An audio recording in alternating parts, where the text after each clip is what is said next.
I am Prakriti, a traveler, a mountaineer, a rescue diver, and an adventurer.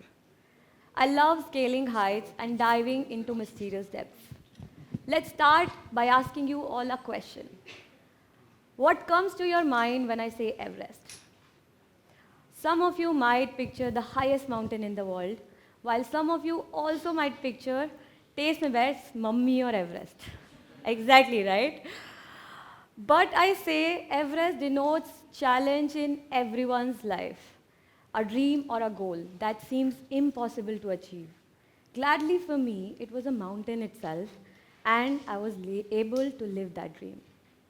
So today, I want to share you my experience of climbing Everest, and along with that, I will try and motivate you on how not giving up can play a crucial role in living your dreams. I will talk about the valuable lessons that I've learned in this journey that can be applied to anything in life. But let's rewind and see where it all began. When I was young, I know I'm still quite young, but let's talk about when I was 12 to 13 years old. I remember we had those GK books to cram up. It had all the wonders of the world, remarkable places, and while I wanted to visit all those landmarks, my eyes noticed Everest. It made a mental note that I will climb Everest one day. That thought of mine, though, was lost in my childhood. Happens with dreams as big as this. I mean, coming from a background wherein we were a family of 5 and we used to live in 2 rooms, it was a dream too big. I had not known the cost involved, the preparations required, the life on the mountain. All I could think was just climbing Everest one day. But no one promoted that dream, neither did I. So I grew up in a traditional manner of thinking that I will study well, I will get a job, and have my life settled. I took efforts in the same direction and studied fashion designing with all my heart, got a job, and dreamt of starting a brand, living a well-off life. But a few months into the cubicle, I saw myself lose interest in life.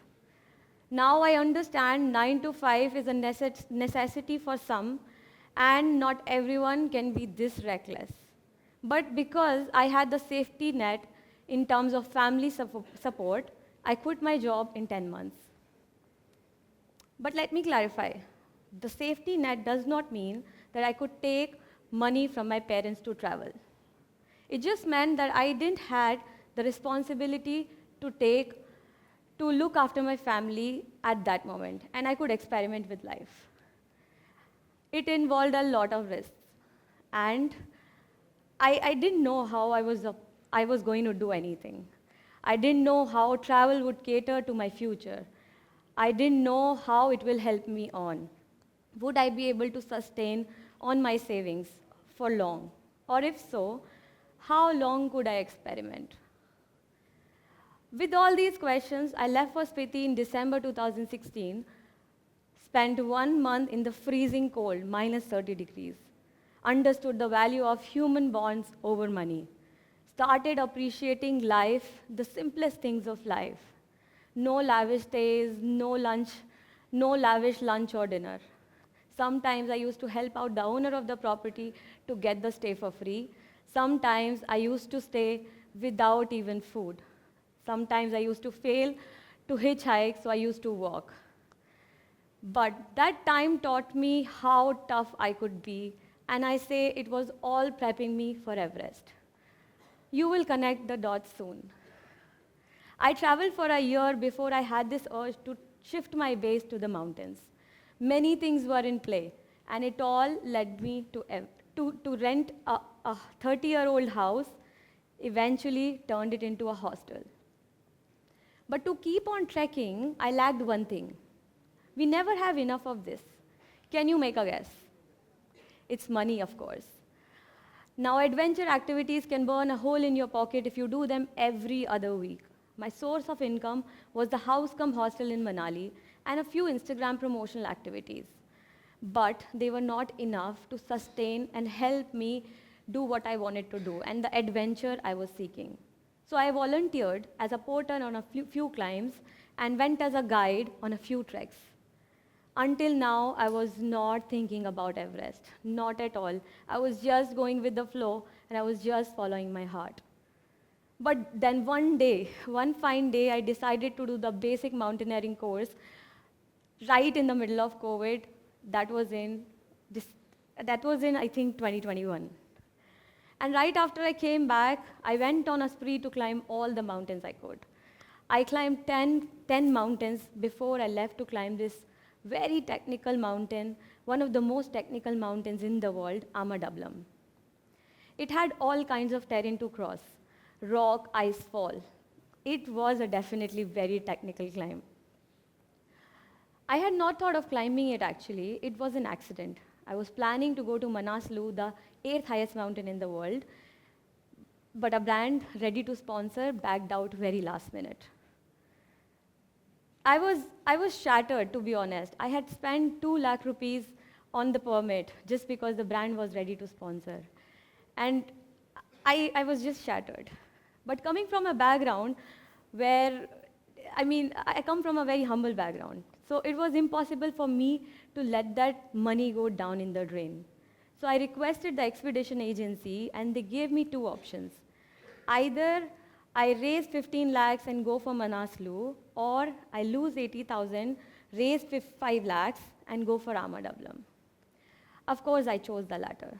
The expedition was funded by loans from friends and family and with borrowed gears to cut down the expense. I didn't know how I was going to pay back the loan, but my friends had all the faith in me. I had the fear of death too, to be honest, but not exactly of the death, but who will pay them back if I don't come back? But I took the chance. I took the chance and went for the climb. That was it. I successfully climbed Ama Dablam even when the body of mine was pulling me down again and again. I had severe abdomen pain and backache throughout my climb, thanks to monthly periods. But my Sherpa Purva Dai was very supportive and helped me through it all. It was when I unfurled the Indian flag at the top of Ama Dablam that I got to know I was the second Indian woman to actually scale this mountain. There at the top, I saw Everest up close, much, much closer than in the GK book. Then, in that moment, all the childhood dreams came rushing back, and I remember how I just looked at the peak and thought, oh, I really wish to climb this mountain, and my heart said, you soon will. I was very happy with my expedition, but the brain now was just focused on Everest. I came back to Delhi so broke that I took a train and then a bus from Nepal to Delhi. It took me 30 hours.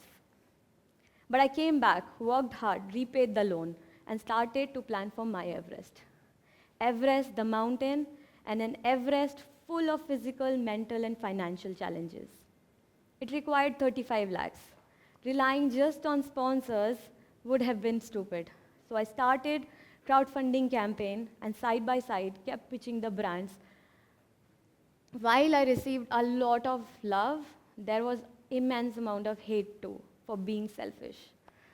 Besides, if you are unaware, I follow a vegan lifestyle, and to make sure I had the right amount of protein, calcium, vitamin B12, and other nutritions, I had to follow a rigorous diet. I did not compromise on the physical training as well, even when the chances of expedition were really weak. But some 2,500 people helped me raise 11.5 lakh and motivated me to keep trying. And I'm thankful to each one of those.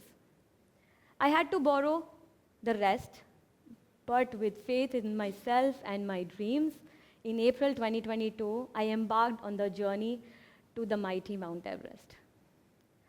As soon as I landed in Nepal, I went out to buy gears and had my borrowed camera stolen. While I was trying to get over the loss, the flight to Lukla was delayed by two days.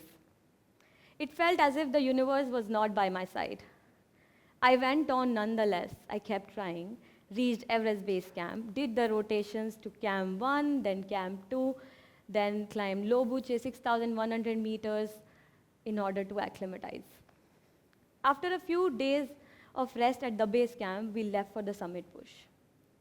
At around 6,900 meters near to Camp 3, I used an oxygen mask for the first time.